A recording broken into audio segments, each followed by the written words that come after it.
Hello. Hi everyone. Welcome back to my channel and welcome back to another easy recipe video with me, that is Stella today.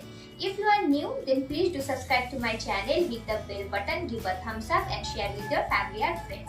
In today's video, I'll be showing you the pomfret curry, which is a coconut based curry, and I'm gonna grind the coconut along with other spices.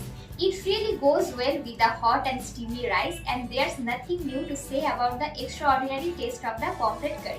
So, without any further ado, let's go ahead and dive in. This pomfret curry is a treat for both the eyes and your appetite, and this curry is the perfect balance of health and taste. This will be the star of the main course and a perfect pairing with the boiled basmati rice. So make sure to stay tuned to the end of this video and follow the recipe to try it for yourself.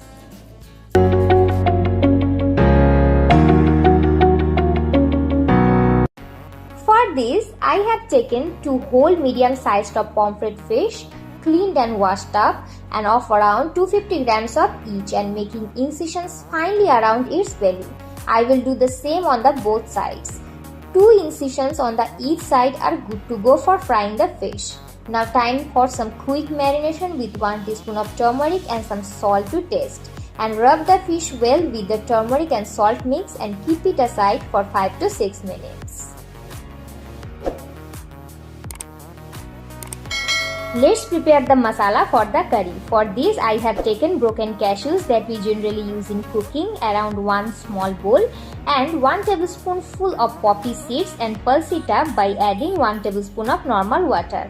Now taken a medium-sized of tomato and cutting it roughly, which I'm gonna blend in the blender along with the cashew paste and also some green chilies. I have used 2 green chilies and pulse it up finally. Next, on a pan, I am adding 2 tablespoons of mustard oil and release the fishes once the oil is hot. Fry the fish for 3 to 4 minutes on medium flame from each side, and don't have to fry those for long cause pomfret is generally a soft fish. Now transfer the fish into another plate after done with frying. It's a one-bone fish, which is why it's really favorite among the children along with the grown-up for easy eating. Now on the same pan, adding 1 teaspoon of Nigella, that is the black cumin seeds, 2 green cardamoms which I crushed a bit, and keep it for some seconds. Then added the tomato cashew paste and kept the flame on low and stirred it for a while. Now after 3 minutes it will become like this and already releasing the oil from the cashew as well. At this stage we will add the water from the grinder, washing with the leftover cashew paste. Now gonna add the coconut milk of 2 tablespoons and run the spatula to mix all this. When the gravy turn into like this and all the things are infused well, add the fishes and let them cook in the gravy for a while. You may notice I didn't have used any extra turmeric in the gravy except the time for frying the fish. Next, adding 2 more green chilies, some sugar which is optional, some salt to taste, and cook it for more 2 minutes.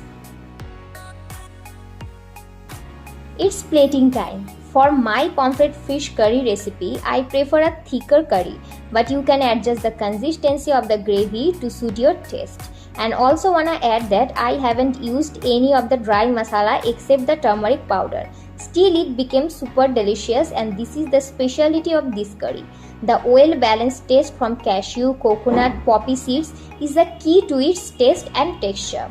Adding the fresh cream on the fish and is just perfect to have with the white rice. Even this curry also pair up good with the naan or the paratha too.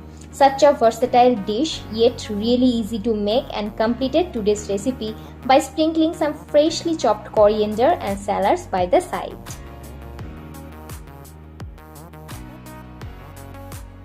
I hope you have enjoyed watching today's video. In case you wanna check out my previous videos, you can get the links on the description box below. And always thanks for watching and happy Ganesh Chaturthi in advance.